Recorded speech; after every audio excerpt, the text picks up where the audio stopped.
When purchasing your smartphone, obviously you want to protect your investment. So for most, the next thing that they go out and purchase is a case. For myself, I prefer the case design of the OtterBox commuter case. But for several years, I have been looking at other manufacturers, in this case, Spigen.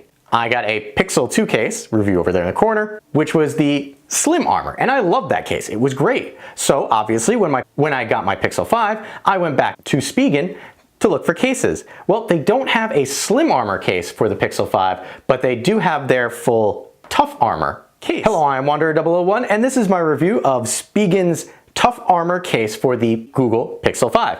You're here because, well, you probably found Spigen when you're looking around for cases, and I want to tell you, I have been happy with Spigen cases in the past, so that's why I ended up going with them for this case.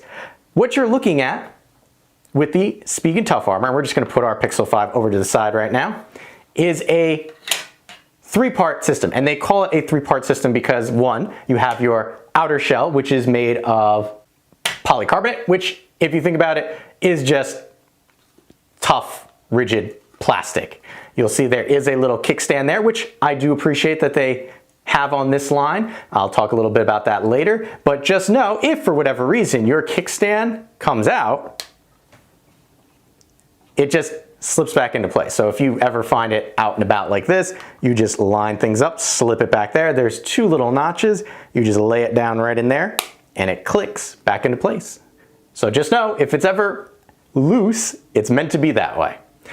Putting our hard shell to the side, we pick up our rubberized portion or TPU material, which is thermoplastic polyurethane. What does that mean? Rubberized plastic. The rubberized plastic is nice because it allows for shock absorption, but not really dust collection because, well, it's not true rubber, so it kind of negates dust clinging to it. Up there in the corner, you will see a little cutout. That's the shock absorbing air cushions that Spigen has. You'll also notice on the outside, they do have these thick bumpers on all the corners, which is very nice. The third layer are these impact resistant foam. Now, the foam itself, there's a little bit on the side there and there, lives in the rubberized portion. You cannot remove those, so they're built in. What we're gonna do now is just show you how easy it is to put this on your phone. Realistically, you just line things up, slip them in, and there you go. That's your rubberized portion. Then we take our clamshell back here and click into place. It has a nice, satisfying click sound as you put it in. Normally what I do is I'll get just a black on black, but I wanted to try something a little different. There are different color variants for this, but that's a small consideration.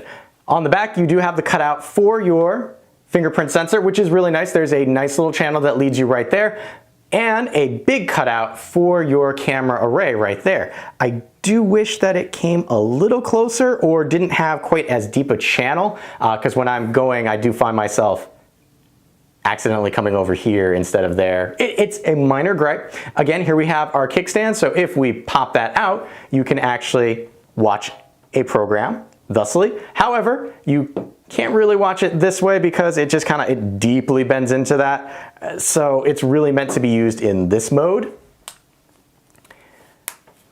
So that's our back. Coming along to the side here, there's nothing to really see. Remember, we do have that foam insert there and a foam insert here. There's some Spigen Tough Armor branding right there. And then here we have our volume rocker and our power button. Those are completely encased.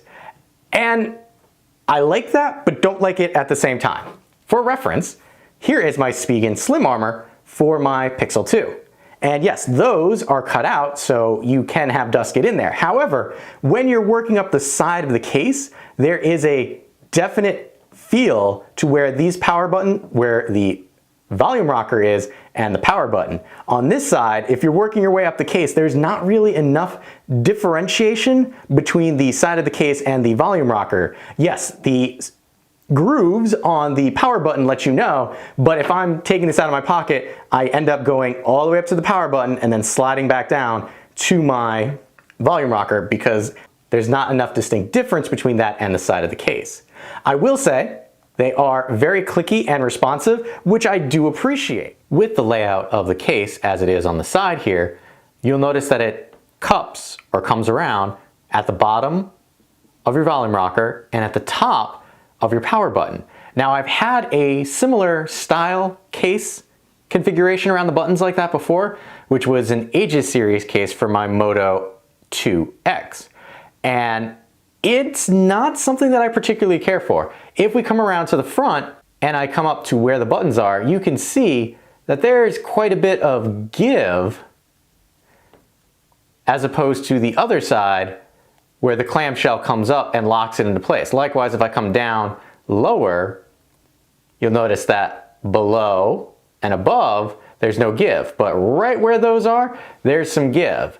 I'm not sure how that's gonna hold up over time. It's not my favorite thing about this case. And again, for reference, my Pixel 2 with the slim armor as opposed to the full tough armor, you'll notice that there actually was a little bit of space in between there where the case could grip around and really lock that into place.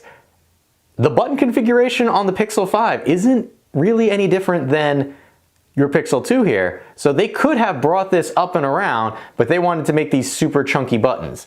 It's not a deal breaker, but it's just another data point for your consideration with this case. Coming to the top, you have a small little cutout for your microphone up there. Swinging down to the bottom, your microphone and speaker there, and then a nice big channel for your USB-C. No port cover there, sadly, so that will get dusty, which I have mixed feelings about. On the front, you can see there actually is a little cutout for your speaker, which on the Pixel 5 is under the glass, so you don't actually need that, but it gives your head a nice resting place when you're using the phone. I will say that as long as you put a screen protector on correctly, review over there of what I did with this one, the case is screen protector compliant, so you can use a screen protector with this, and I highly recommend doing that. Overall, the Tough Armor compared to the Slim Armor is not bad. It does add a bit of heft to the phone, which makes me really wish that they would have had a Slim Armor option for the Pixel 5. I do like the Tough Armor, but I wish it was a little slimmer. And one of the things that I noticed with the back material is this is much slipperier than the Slim Armor. Why, you may ask? Well, that's probably because you have to make sure that you can wirelessly charge the phone, which was definitely one of the concerns that I have. So, to alleviate your concerns, yes, you can wirelessly charge your Pixel 5 with the Tough Armor case. There you go, charging. Zoom in right there. Might be a little hard to see on camera, but there you go. You do see the charging icon. The front of the case does come up around to protect the screen, so you can lie this flat and not have any problems. I will also say that the screen swiping, there is a little bump, but it's not high enough to prevent you from doing a full swipe, as you might see with other cases. All in all, if you're looking for a complete coverage case for your phone, minus the screen, the Spigen Tough Armor is well worth your time looking at. And at $35, it's a good investment. With that being said, I have been Wanderer001. If you have any questions or comments, please feel free to leave them in the area below. And as always, thanks for watching. If you found this video helpful, consider giving it a like, as that will help other people find the video as well. If you like what I'm doing here, you can always help fuel the next review by buying me a coffee, link in the description below. Last but not least, if you want to be notified when I upload a new video, you know what to do.